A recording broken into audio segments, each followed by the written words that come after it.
Crushing the meta.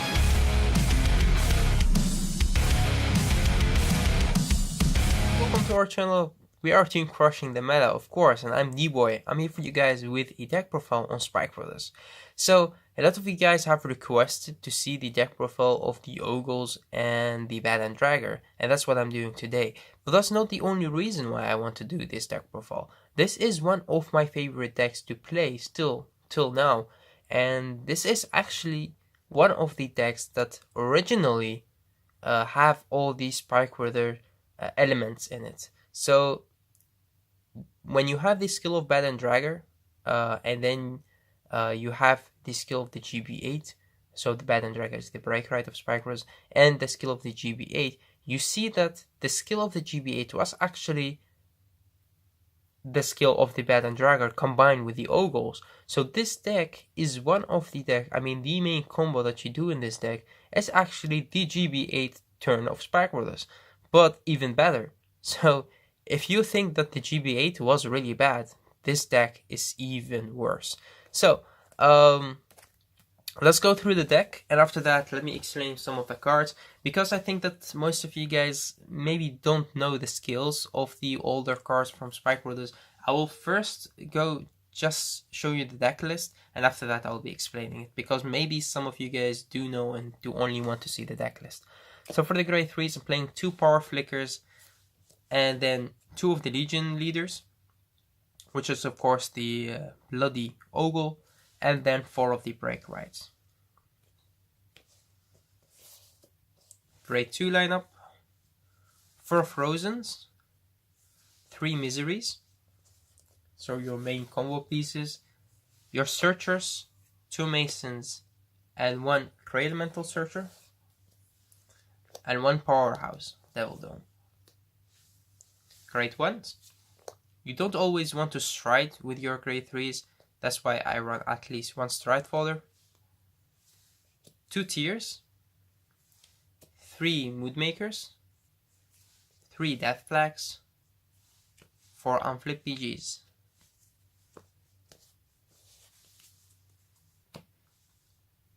Trigger lineup: only 1 Devil Watch,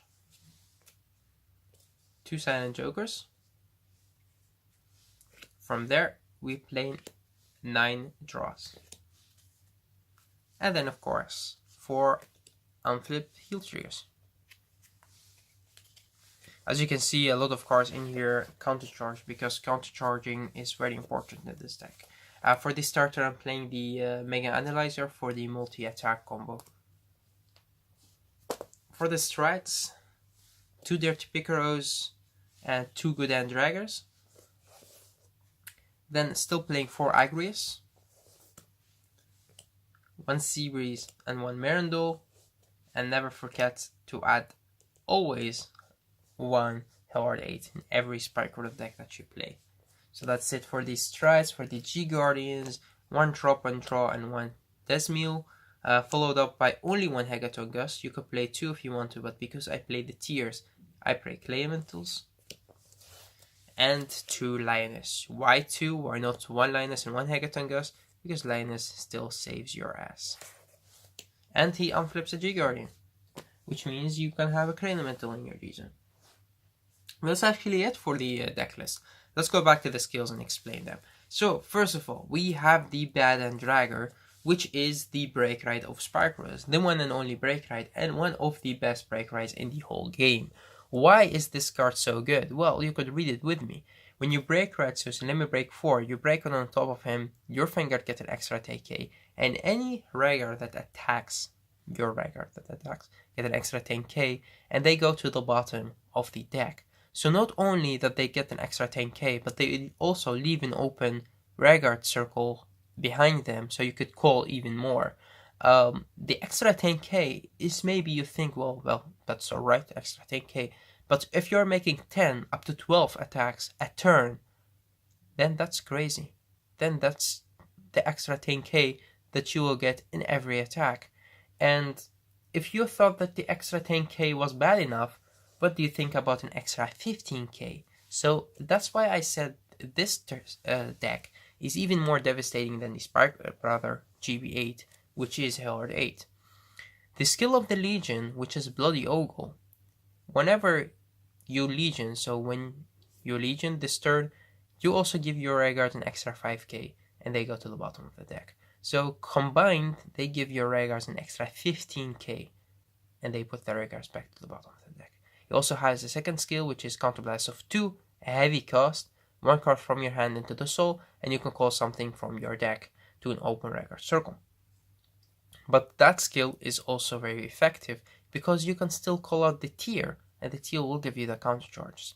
And also against decks that like have Denial Griffin or Hate Round or anything that could destroy this combo, you could still set the combo up by his skill. And then sometime you have the right key cards in your hand and you don't want to discard them, you don't want to Legion them back, so you do need cards that call from your hand. You have the Skydivers, we have the Hive Makers, and now we have the Power Flicker. The Power Flicker is even better. Not only that he calls from your hand, but also he gives the unit power that he calls, which is really, really good. So that's why we played 2 copies of him. His skills, GB1 Counterblast 1, call whenever he attacks at the end of the battle, call a unit from your hand and give it an extra 2k as a Rearguard. Then when we go into the grade 2s, then you could see, first of all, as I said, one powerhouse, which is the Devil Dome. He has 2 very important skills. Actually, it's 1, but there are 2 things why you play him.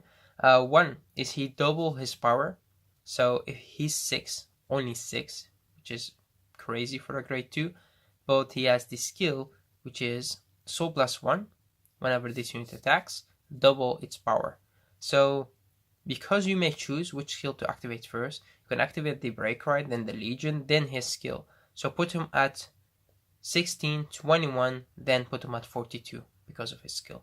Also, he Soul Blast 1, which is very, very good. Why? Sometimes you have a Legion mate in your soul, or cards that you want to put back to your deck.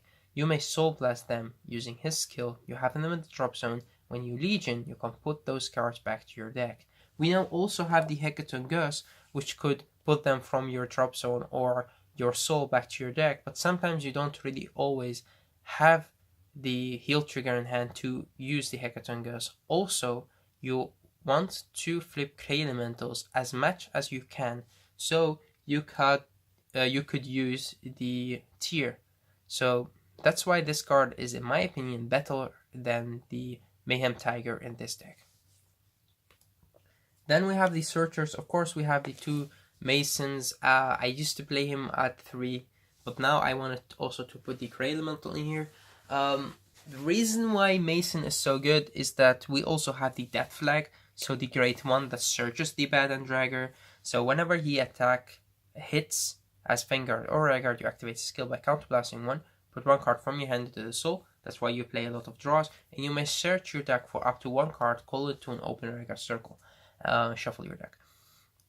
You call the Death Flag. In most situations, you call the Death Flag, or sometimes you may call him if you have the wrong card in your soul that you want Soul Blasted, but in most situations, you call the Death Flag. The Death Flag, whenever he's called during your battle phase, only during the battle phase, you may activate his skill to show your opponent grade 3 and search your deck for the Bad Dragger and put it into your hand, and you discard nothing.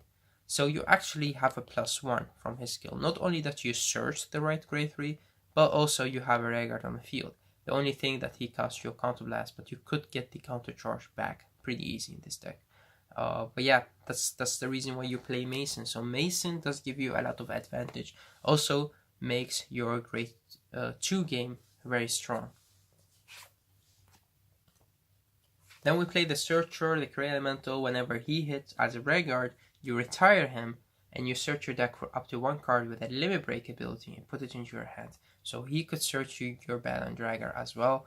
But the thing about him is when he also leaves the open Rearguard circle behind him. So that in some situations is better by him retiring himself and Mason staying on the field. 4 Frozens and 3 Miseries. Well, this deck actually abuses Misery. Why? The Miseries, one problem is that she can't call herself. So she is the Umber clone for Spike Brothers, and she is the only Umber clone in the game that costs you more than a counterblast. Any Umber clone or every Umber clone in this game, when it's boosted, you activate its skill. So if you boosted counterblast 1 GB1, activate skill. But she costs you a card from your hand as well. Why? Because she's busted. She's really good. She's so strong. But she can't call herself. So her skill is counterblast 1 whenever she attacks. GB1, put 1 card from your hand into the soul. If she's boosted and you attack a Vanguard, very important, you attack a Vanguard, you activate her skill to call something from your deck to an open record circle and give that unit an extra 5k. But she can't call herself. So, because you have 2 boosters on the field, 1 on each side, because the booster behind your Vanguard can't boost her, so 2 boosters. What you do is, you attack with her, boosted by the 1 booster, and you call the Ogle. The Ogle has the skill, counterblast 1 when this unit attacks the Vanguard. If your Vanguard is in Legion, you may put this card into your soul at the end of the battle to call something from your deck. Even himself. The Ogle can't call anything, even himself. But what you normally do is, you use the Misery, you boost her, you call the Ogle will attack without boosting, calling the Misery back, because the Misery will go to the bottom of your deck by the skill of Banner Dragger and by the skill of the Bloody Ogle. So you call the Misery back, you boost her again with the other booster, you call another Frozen. From there, you could go Frozens forever. Or if you get a stand trigger, you can stand one of your boosters and you could do it all over again. But I don't really want to gamble on stand triggers. I would rather play the draw triggers in this deck than stand triggers. But you could play more stands. I did try that deck out. But actually, the power of the deck is the Frozen Ogle, which is the GB8 skill. After it attacks, you put it into your soul and you call something from your deck. That's actually the GB8 skill. And the power that he gets from the Break Right and the Legion is the power that you normally give during your GB8 turn. But this deck actually was created so long ago. Well, the Ogles came out in the Legion, so that's way before the G era. And that actually was the Break Right Legion turn of Spike Rose, was actually the GB8 turn for Spike Rose now. So that's why I really thought it's really crazy that some of you guys play maybe the GB8 themselves, but don't really know where the skill came from. Then when we go to the great ones, of course, as I said, a counterblast means an extra attack in this deck. Every counterblast and sometimes a card from your hand is an extra attack for this deck. So counter charges, very important. That's why you play Alma. And the Death Flag, I explained how good this card is. You can use him with Agrius. I've used him to use his skill multiple times. You could use him with the starter, Mega Analyzer to abuse him multiple times. But you always get you the right cards in your hands and give you Strife Holders. Because 1 Banner Dragger is enough. Neon Rock, a very important card to have in this deck. Why? Because he does help out to give the extra power that you need. Not only that he's 11k attacker and 11k booster, but he also gives the extra 4k to one of your units, which makes your 24 columns 28 columns. And that's really important, so they could hit the extra 5k to your opponent to guard, and with the Power Flicker, it could even be more effective. 2 tiers. Any counter charge means an extra attack, and because the Bloody Ogle skill costs you 2 counterblasts, you could get them back with the tier. Only 1 Stride Folder because you play only 3 Ogles, 3 Bloody Ogles, and you really don't want to discard a Bloody Ogle if you don't have any in hand. And sometimes you really want to stride as well, so you get advantage. And that's why I do think that the 1 Acrobat Verdi does help out. I mean, for my playstyle, it does help out. You could take him out and maybe take 1 tier out to put 2 Limit Break Enablers in here, because the Limit Break Enabler does help out to bait your opponent to attack you, but it depends on your playstyle. The heals, the counter charge heals, of course, because you want to counter charge. The draws, to get you the advantage back, because in this deck you want to take as much damage as you can. So that's why you play Trust, just to get your advantage back, and you get more cards in your hand so you could make better combos.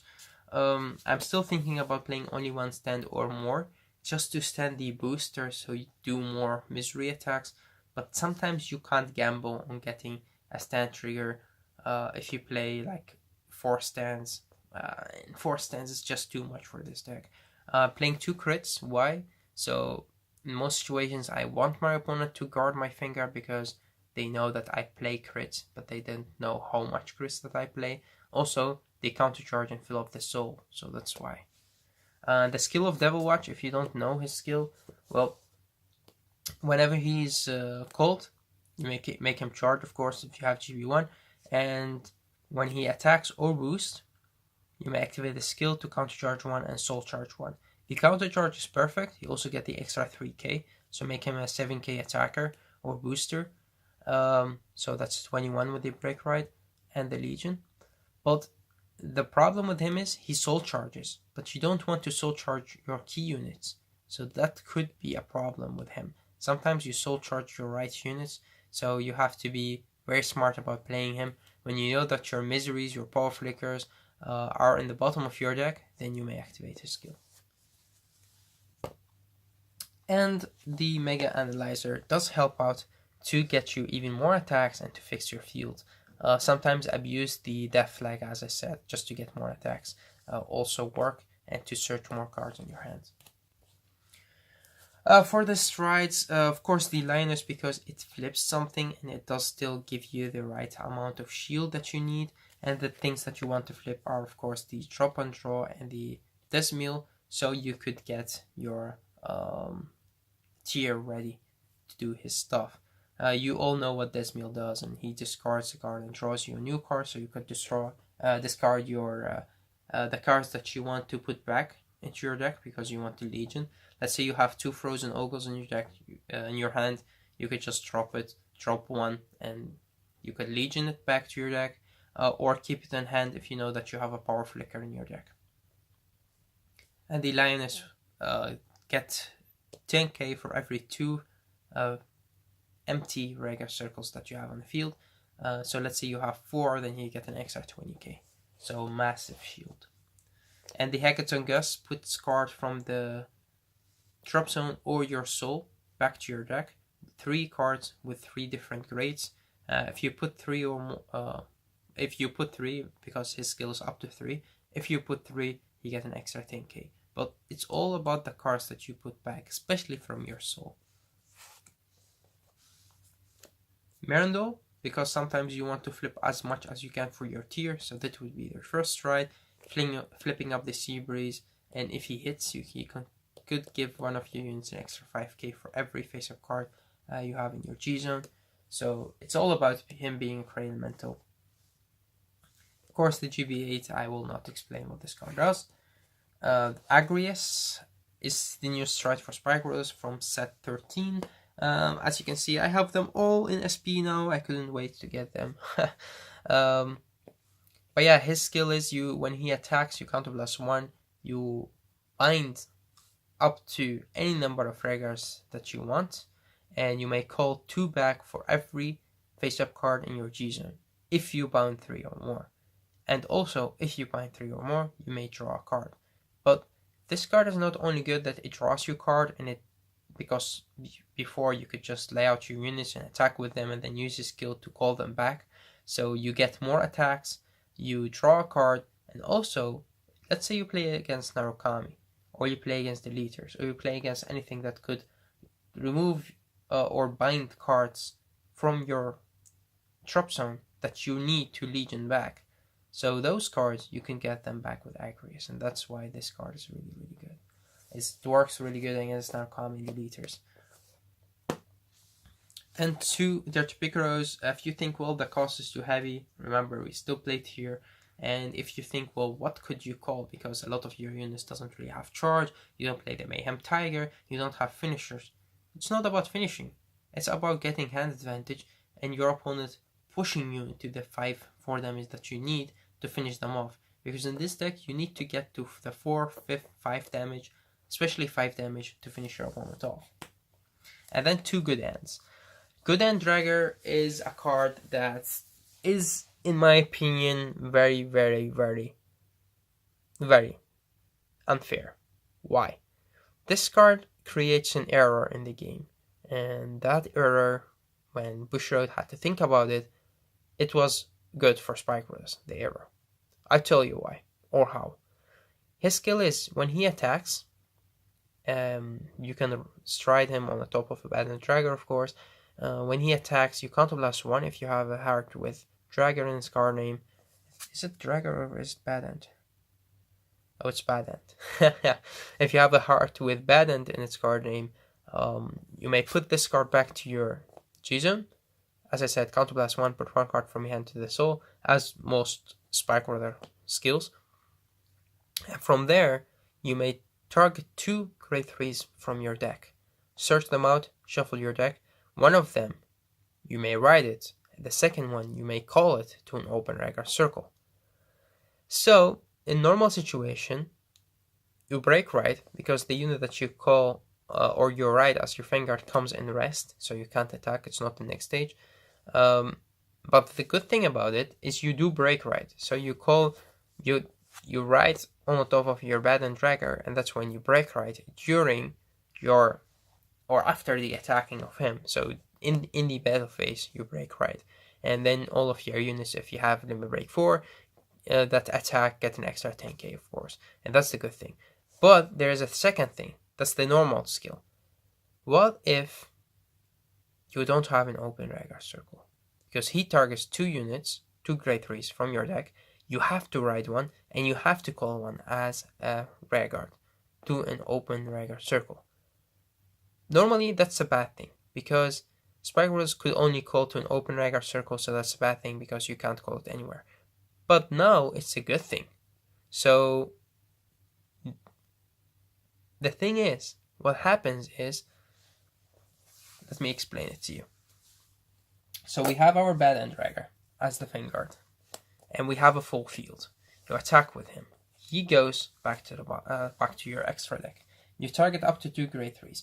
Let's say another 2 Bad End Draggers, or a Bad End Dragger and a Power Flicker. Doesn't matter. Let's say 2 Bad End Draggers. It really doesn't matter which grade 3s you get. So let's get something else, not a Bad End Dragger, because then you'll be confused. So let's say you get 2 Power Flickers.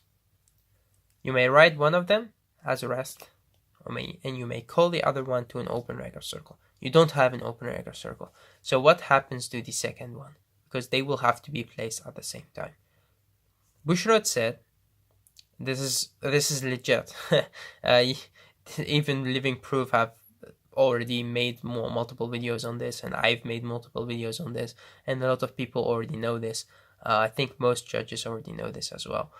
You have to ride both of them at the same time on your Bad End Dragger. But because you may not have a Vanguard looking like this, which is not a Legion, you have to put one of them into your soul, and you have to ride the other one. But also, because of his skill, you have to ride them at the same time. So you ride them at the same time, and one of them will go into your soul. What happens is, you break ride twice. So all of your Regulars that attacks will not get an extra 10k, they will get an extra 20k. And that's the big difference. And that's why the double break ride turn is so devastating. And with the new cards like